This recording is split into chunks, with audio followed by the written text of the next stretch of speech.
How's it going, everyone? I'm Andrew with SpeedTech Lights, and today we'll be going over our GranDirect control box.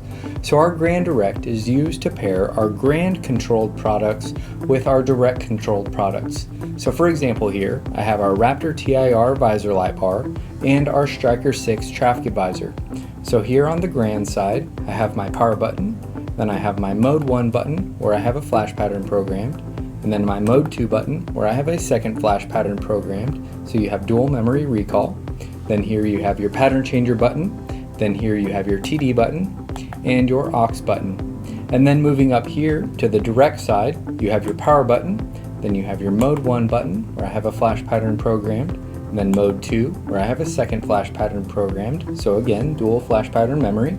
And then here you have your pattern changer button and your aux button. Then here you have your center out, left right, and right left traffic advising features. And then here you have your slow and fast switch, which works whether you're in your traffic advisor or in your warning mode. And then here you have your dim function, which will dim both sides of the GranDirect. So you'll notice both of my lights will go dim.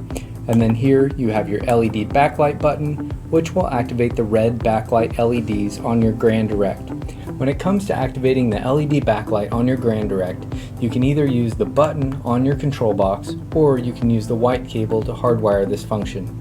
If you use your white cable, your button will become inactive.